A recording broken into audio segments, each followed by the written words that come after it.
అయ్యో అమ్మో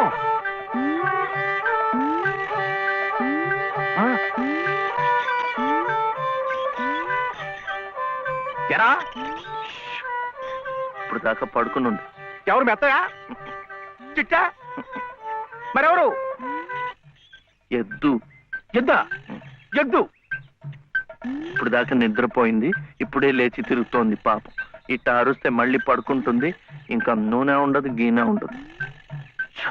ఇంకా ఉషేమిట్రా నీ కాళ్ళు చేతులు విరిచి గానుగలు వేసి చెప్పా. ఆగో ఆగో ఆగో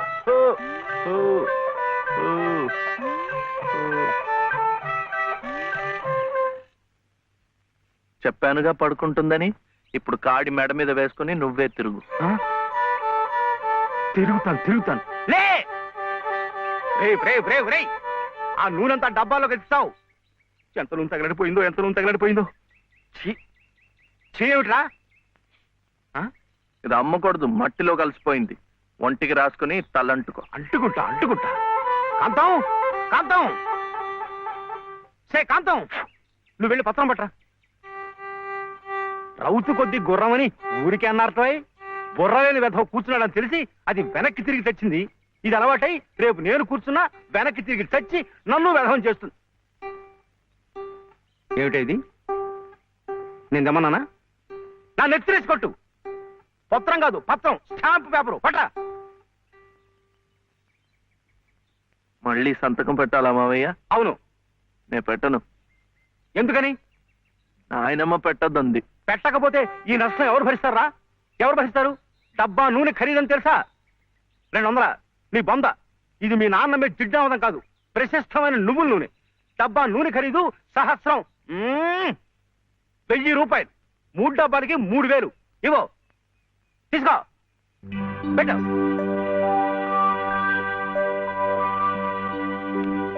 ఇది పెట్టిందే, ఇది పెట్టిందే, ఇది కూడా పెట్టింది. ఇది పెట్టలే.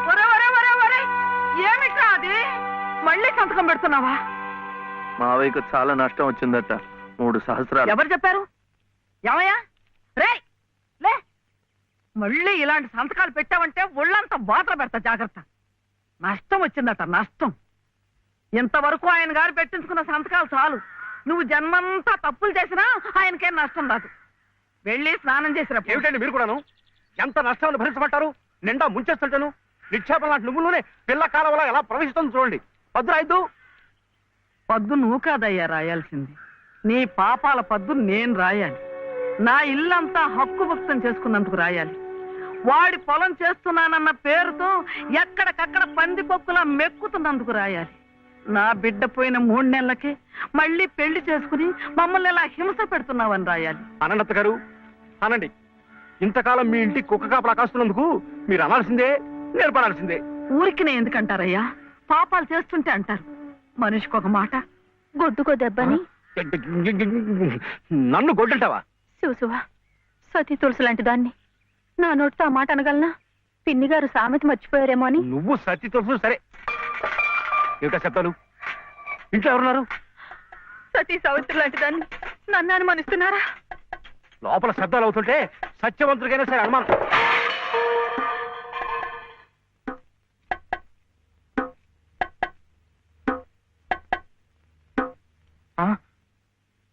చూడు నాన్న, నీకు దిష్టి తగులుతుందని చాటుగా పలహారం పెడితే సీతమ్మ లాంటి దాన్ని నన్నే అనుమానిస్తున్నారు. రామచంద్రుడి కనుక అనుమానించానే, ఏం తప్ప? నువ్వు రామచంద్రుడు కాదయ్యా, రావణాచంద్రుడు. ఆ విషయం తెలియకే బంగారం లాంటి నా కూతురు గొంతు కోసేసినాను. అవకాశం దొరికింది కదా అని నా ఇంట్లో తిష్ట వేసి మేసేస్తూ మీరే నా గొంతు కోశారు. సిగ్గు లేకపోతే సరి. సిక్కు లేదని అమ్మ అన్నాడు. అవునన్నా, నేను ఇప్పుడే గోదాట్లో దూకుసేస్తా. నీతో పాటే నేను చచ్చిపోతానన్నా. రా తల్లి. అగో, ఇదే ఈతల పోటీలు అనుకున్నారంటే ఒకళ్ళ వెనకాల ఒకళ్ళు దూకడానికి చావడానికి. మీరెవరు చావక్కర్లేదు, మీరు ఇక్కడే. అదేమిటి పట్టపగల్లో చందమామ గురించి పాడుతున్నావు? అడుగో వచ్చాడుగా. ఎక్కడా? ఏడి? నువ్వే. ఏ కాదా? గుండ్రటి మొహం, చక్రాల్లాంటి కళ్ళు, ఎన్నెలల్లే నవ్వు. అయితే పాడుకో. ఏ శివయ్య, కాస్తిటొచ్చి ఈ ప్రద్దెళ్ళు అందడం లేదు. వీపు అందకుండా ఎందుకు పెట్టుకున్నావు? మీ ఆడాళ్ళతో. అవును, వెంకటస్వామి తాళ్ళిబొట్టు తీసుకురాగానే నీకు పెళ్లి అయిపోతుందన్నమాట. ఎట్టా అవుద్దయ్యా, నాకంటే పెద్దాడివి, నీకే కంది. నన్ను చేసుకోనందిగా, ఇంకెట్ట అవుతుంది? ఎవరంది? మా మావయ్య కూతురు చిట్టి. బంగారు కొండవి, నిన్న అంది. ఎందుకంది? మా నాయనమేమో శివయ్యని నీ మొగుడు చిట్టి అంది. చిట్టేమో నేను నీ పెళ్ళానా బావా అని నన్ను అడిగింది. నాకేం తెలుసు, నానమ్మ నీ అడుగు అన్నాను. అన్నిటికీ నానమ్మ అనేవాడికి పెళ్ళందుకు అని చెప్పి నా తల మీద మొట్టకాయ వేసి వెళ్ళి ఓసి పిచ్చి మొద్దా, మంచి పని చేసిందిలే. ఇదిగో ఓ మంచి లగ్గం చూసాయి, మన ఇద్దరం మనవాడేద్దాం. ఏంటి శివయ్య, వింటున్నావా? లేదు, బొందు కంటుకుంటున్నావు.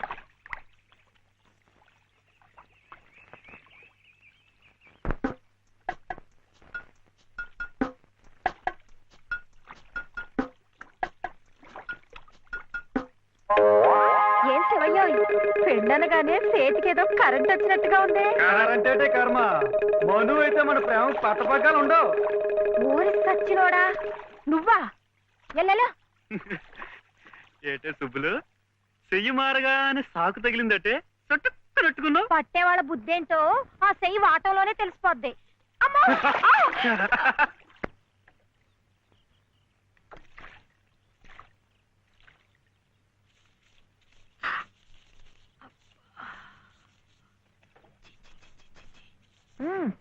పొద్దుని ఏ మొహం పడితే ఆ మొహం చూడకు.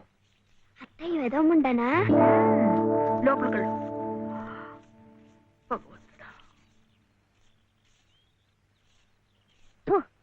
పొద్దున్నే నీకెందుకులే మా పళ్ళు, అవి అక్కడ పడేసి లోపలికి వెళ్ళు. పర్వాలేదు లేదునా, ఇందులో తప్పే ఉంది. తప్పే ఉంది అని నిలదీసి అడిగితే నేనేం చెప్పను? నిన్న పొద్దున్నే నీ మొహం చూశాక ఆ పక్కింటి ఆయన కాలు జారిపడ్డాయట. వాళ్ళ ఆవిడ ఒకటే తిట్టిపోసింది. పొద్దున్నే లేచి ఎవరైనా కాస్త మంచి మొహం చూడాలనుకుంటారు పాపం. ఏమే నీళ్ళు, నువ్వు వెళ్ళి కాస్త కాఫీ పని చూడమ్మా. వెళ్ళు.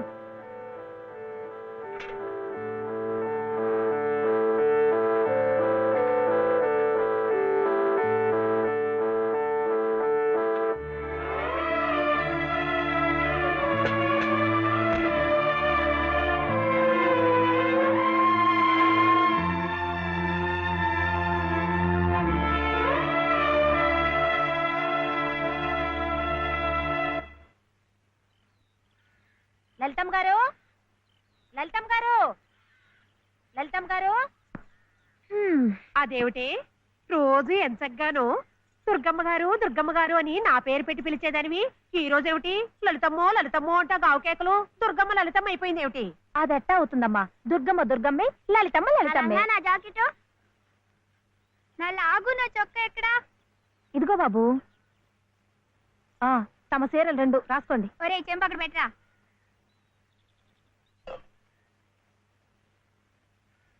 రా బాబు, ఇదిగో మీ అమ్మగారివి 6 చీరలు. ఇదిగో ఉన్నాయి.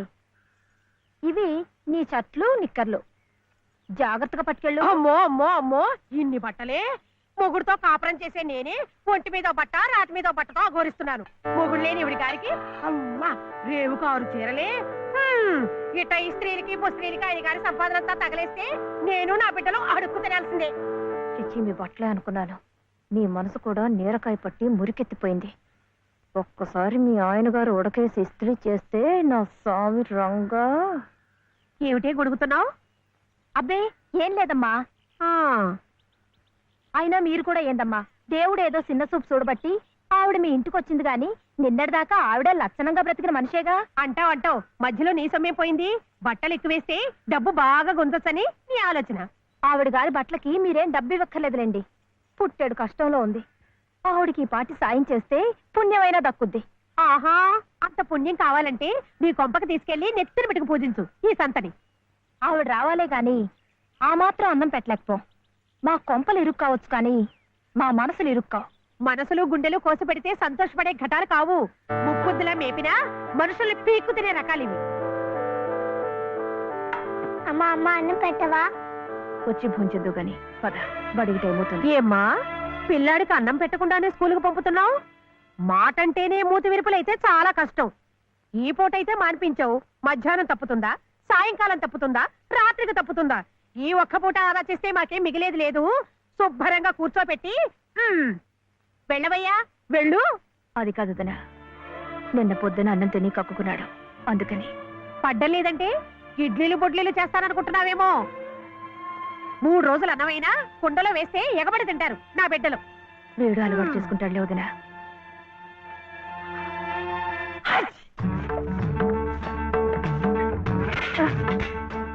ఇక్కడ గొడిగే. నీకు వర్షం వస్తుందేమోనని. సరే సర్లే, ఎక్కడైనా పెట్టు. రామ రామ. ఏయ్, ఇక్కడ కాదు అక్కడ.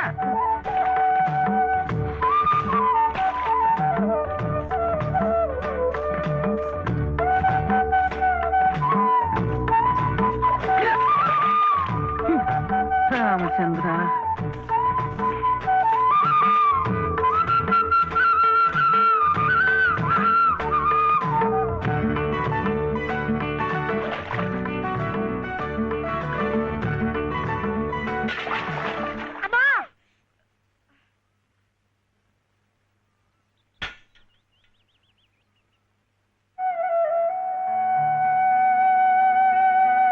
అయ్యయ్యో ఏమిట్రా ఈ తలతిక్క పనులు?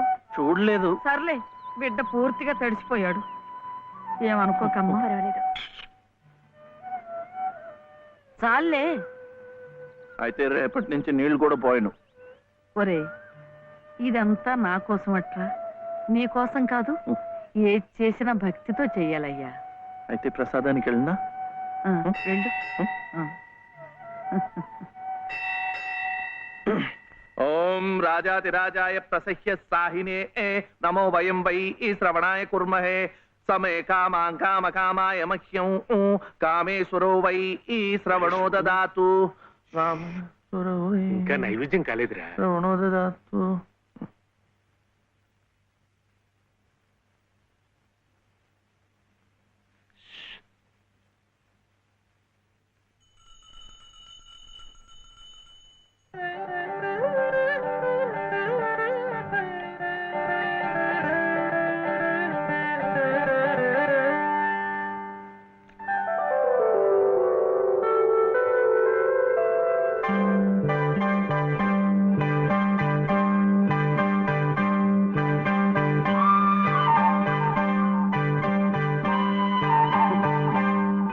చూస్తున్నానులేండి, మీరు తినకుండా అంతా బాబుకే తినిపిస్తున్నారు.